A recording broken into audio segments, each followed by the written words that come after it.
अस्सलाम वालेकुम कैंसेरियंस, मैं हारिस अज़मी प्रोफेशनल एस्ट्रोलॉजर आपकी खिदमत में हाजिर हूँ इस हफ्ते की एस्ट्रोलॉजिकल कैलकुलेशंस के साथ आपके लिए। क्योंकि ये फोर्थ एंगल पर है तो कुछ कंफर्ट आपकी, कुछ आसाइशें, कुछ आसानियाँ थोड़ी मांग पड़ेंगे। गैजेट्स का ख़राब होना, गैजेट्स का तंग करना, घर के मामलात में उलझन पैदा होना, हाउस वाइफ्स के लिए सेहत की ट्रबल्स पैदा होना, दीज आर द पॉसिबिलिटीज़। फिर इसके अलावा औलाद और माँ बाप के दरमियान को छोटी मोटी मिसअंडरस्टैंडिंग पैदा होना, दैट इज़ आल्सो पॉसिबल। फिर क्योंकि ये आपके सेकंड एंगल, सूरज जो है ये आपके सेकंड एंगल का representative, and second angle is the angle of finance, it is the angle of inheritance, it is the angle of sudden gains, investments, profits. तो ग्रहण के असरात अमूमी तौर पर देखा गया है कि वो जिन जिन चीज़ों का रिप्रेजेंटेटिव हो और जिस जगह ग्रहण हो रहा हो उन जगहों पर प्रॉब्लम करता है। जो लोग ज़रा सीनियर एजेस में हैं उन्होंने ये देखा होगा, ये ग्रहण सूरज का आज से 19 साल पहले 2004 में इसी एंगल पर हुआ था। अगर 2004 में कोई कैंसेरियन अपनी ज़िंदगी के किसी मेजर इवेंट में से गुजरा है जिन दिनों ग्रहण हुआ था, तो उसी तरह के इवेंट के चांस दोबारा बनेंगे 14 अक्टूबर को। बाय रूल्स, जैसे सादा लफ्ज़ों में कहूँ कि जिन लोगों ने पिछले साल सर्दियाँ देखी थी उसी तरह की सर्दियाँ अब आने लगी हैं, तो पिछली तरह के जो एक्सपीरियंसेस हैं उसी तरह के एक्सपीरियंसेस अब होंगे, मिलते जुलते।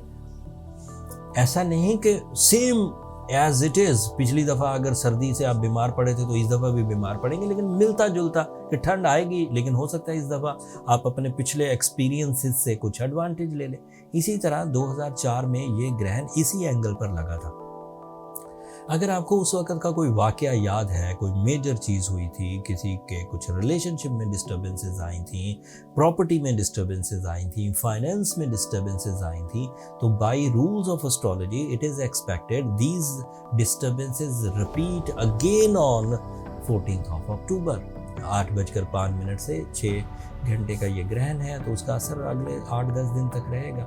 इन दो ग्रहणों के दरमियान हमेशा ट्रबल जज्बाती नौयत की आया ही करती है, ये सभी एक्सपीरियंस कर चुके हैं। फिर 28 तारीख को चांद ग्रहण भी होना है, वो भी एक ट्रबल क्रिएट करेगा, लेकिन फ़िलहाल अभी हम सूरज ग्रहण पर बात करते हैं। दूसरी ट्रबल ये है कि कैंसेरियन को इमोशनली कुछ सिकनेस का शिकार फील कर सकते हैं। ड्राई से हो जाना, अग्रेसिव से हो जाना, इरिटेटिंग से हो जाना, जल्दबाज से हो जाना, नॉन रोमांटिक हो जाना, क्योंकि सेम डे को आपका रूलिंग प्लैनेट भी तुलू होगा, चांद रबी सानी का, और वो ग्रहण वाले टाइम पर ही तुलू होगा ना। वो मगरिब हो जाती है कोई 6 बजे के करीब, ग्रहण लग जाएगा 8 बजे के करीब, तो वो जो चांद की आबोताब है, तो जब चांद तक वो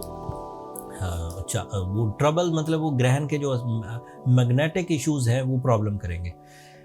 इन सब प्रॉब्लम्स में कुछ लोग तो मैनेज कर जाएंगे by their own will, by their own success momentum, by their spiritual strength, by their will and by their journal practices, experience based practices, उससे कवर करेंगे।